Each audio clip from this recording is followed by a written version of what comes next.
Hello everyone, welcome back to my channel. Let me begin with a simple but unsettling question for you. What will the world look like in 30 years? What jobs will exist? What technologies will dominate? What global challenges will shape society?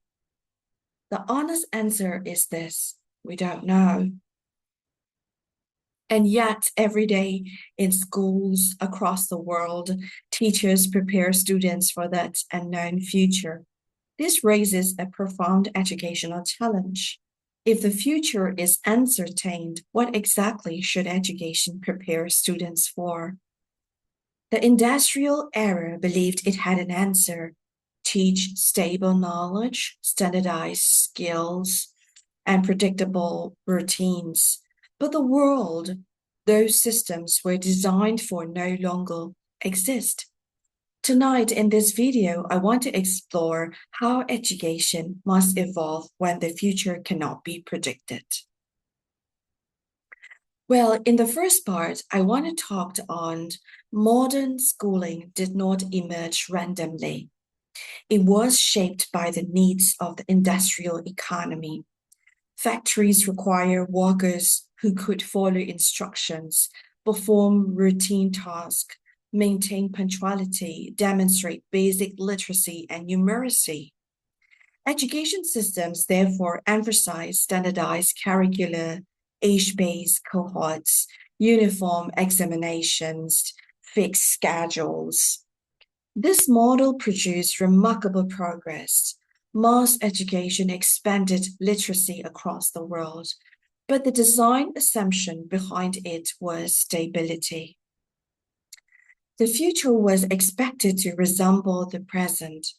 Today, that assumption is collapsing.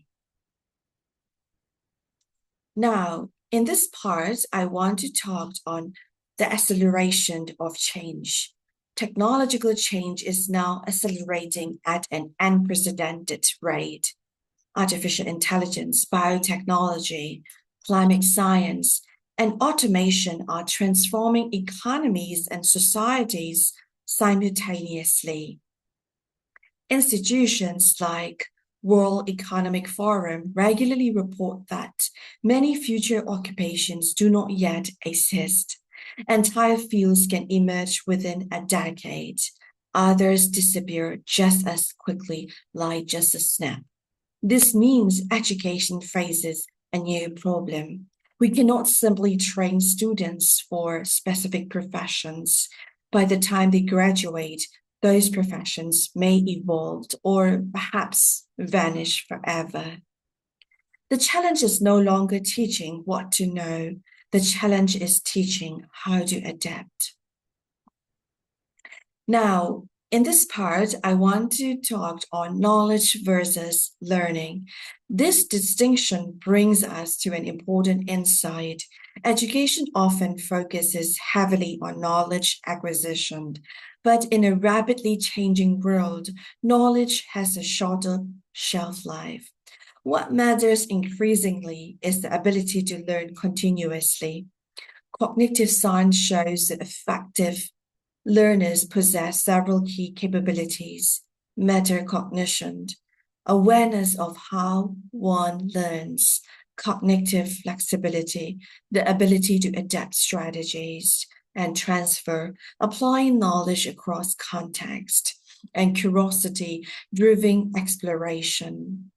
An educational philosopher, John Dewey, argued more than a century ago that education should focus not merely on transmitting information, but on cultivating reflective thinking.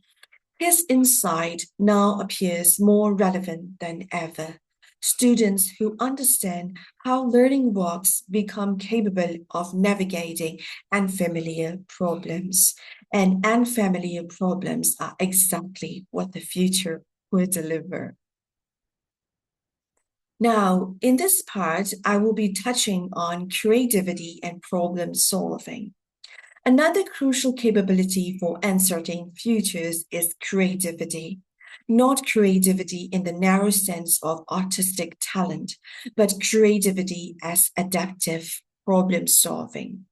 Future challenges from climate change to technological disruption will not have predefined answers.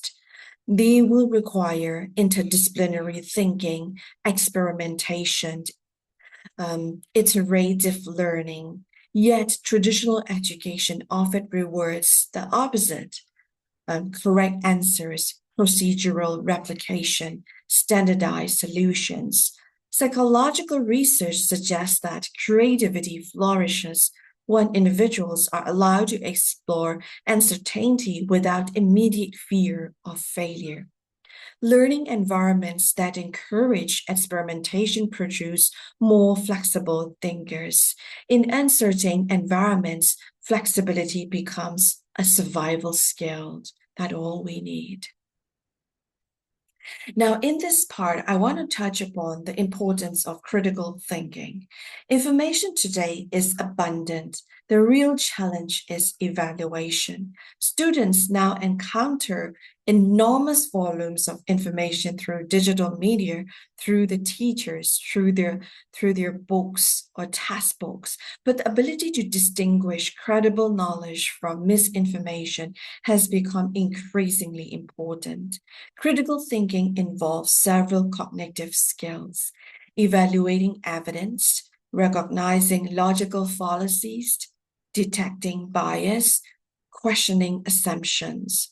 Without these skills, access to information does not lead to understanding. It leads to confusion. Education for the future must therefore emphasize reasoning and judgment, not just content coverage. Now, when it comes to education, we should never leave out this topic called social and emotional intelligence. The future will also demand capacities that are deeply human. Technologies may automate many technical tasks, but collaboration, empathy, leadership, and ethical reasoning remain fundamentally social skills. Psychological research shows that individuals who succeed in complex environments often combine cognitive intelligence with emotional intelligence. Emotional intelligence means the ability to manage emotions under stress, work effectively in teams, navigate cultural differences, resolve conflicts constructively. In a globalized and technologically interconnected world, these skills become essential. Education cannot simply ignore them. Now, I also want to emphasize ethical judgment in technological age. Technological power is expanding faster than ethical frameworks. Artificial intelligence, genetic engineering, and digital surveillance raise profound moral questions.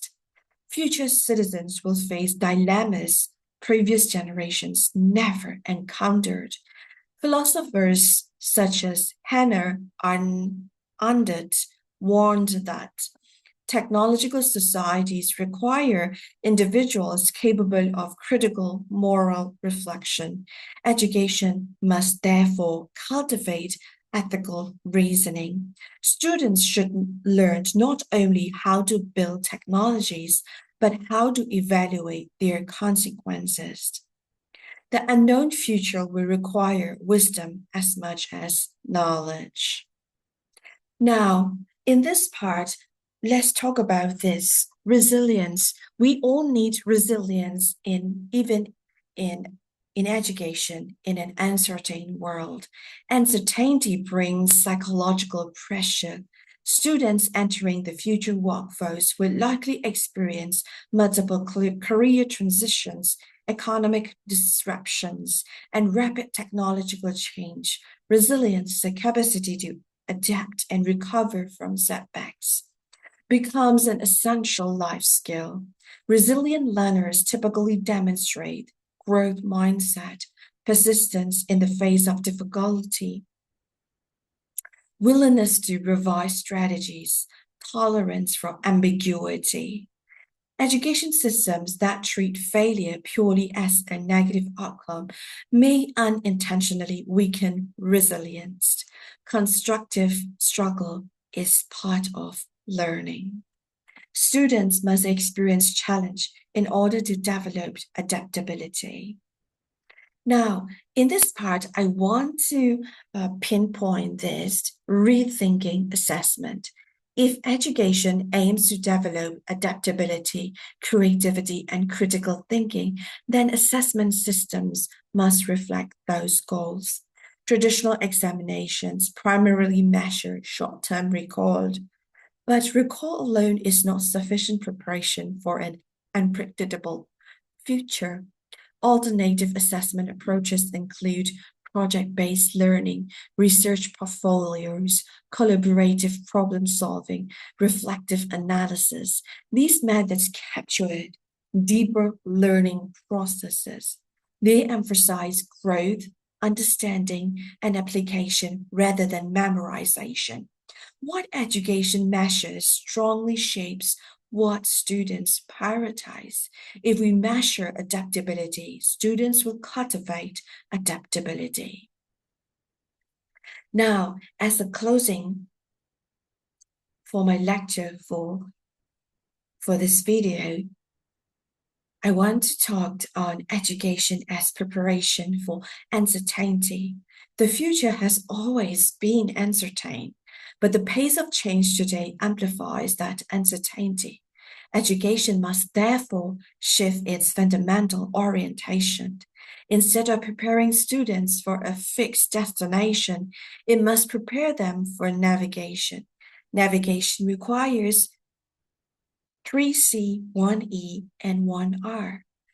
Number 1C is curiosity. Number 2C is critical thinking. Number 3C is creativity.